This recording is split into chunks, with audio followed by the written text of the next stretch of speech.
என்னாச்சு உங்கள் பையனுக்கு குடல் கட்டு போச்சு சொல்கிறீங்க? அவன் உடம்பு உருகிடுச்சு மேடம்.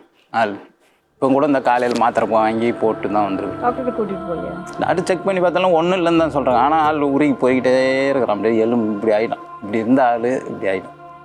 அவருக்கு எல்லாம் தெரியும் மேடம். என்ன மருந்து வாங்கி கொடுக்குறாங்க?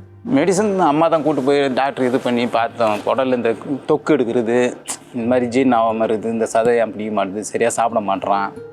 சாப்பிட்டாலும் அந்த ஒரு மணி நேரம் கழிச்சு 2 மணி நேரத்தில் வாமிட்டு தர்றான். சாப்பிட்றது 2 இட்லி நம்ம சாப்பிட்றான். எங்கள் தாத்தா சாப்பிட்ற மாதிரி. அவர் 100 வயசு ஆள், அவரும் அந்த 2 இட்லி தான் சாப்பிட்றாரு. இவன் 18 வயசு பையனும் அந்த 2 இட்லி தான் சாப்பிட்றான். ஆள் அப்படி உருகிட்டான். அவர்கிட்ட இருந்து பிரிச்சு என் பையனை மட்டும் சின்ன பார்த்து கொடுங்க மேடம். நான் அவனுக்காக தான் மேடம் நான் வந்திருக்கிறேன்.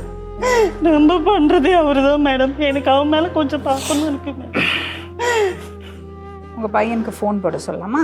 ஃபோன் பண்ண சொல்லுங்கள். என்ன பேர்? ரஞ்சன் மேடம். பெரியவன் பேர், சின்னவன் பேர் ராகவன். ஹலோ ஹலோ சொல்லுங்க. ரஞ்சன். ஆ ரஞ்சன், நான் தான்ப்பா, கலைஞர் டிவிலேருந்து பேசுகிறேன். சொல்லுங்கம்மா. உங்கள் அப்பா அம்மா இங்கே இருக்காங்க.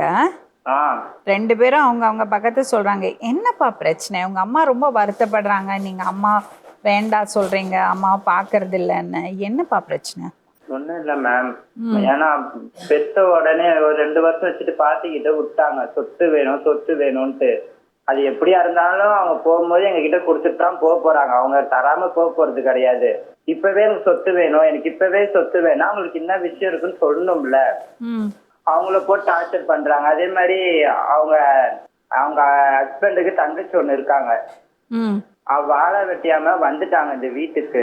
அவங்க இங்க இருந்தா அவங்க பொண்ணை கட்டி கொடுத்தாங்க. இப்ப அவங்களும் மாசமா இருக்கான்னு சொல்லிட்டு இங்க வந்துட்டாங்க.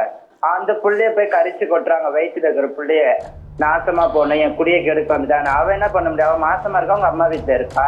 அது அவங்க புரிஞ்சுக்கவே மாட்டேன்றாங்க மேம். நாங்க எது சொன்னாலுமே எங்களே திட்டுறாங்க, சொத்து வேணும்ன்றாங்க. எங்களெல்லாம் தேவையில்லைன்னு தான் மேம் சொல்றாங்க. அவங்க எங்க மீடியா வந்திருக்கனால அவங்க சொல்றாங்க வேணும்ன்ட்டு. அவங்க இப்ப தூக்கி போட்டாங்க, என்னெல்லாம் தேவையில்லைன்ட்டு. இப்போ நான் இப்போ காலேஜ் முடிக்க போறேன் மேம், இன்னும் 4 மந்த்ல.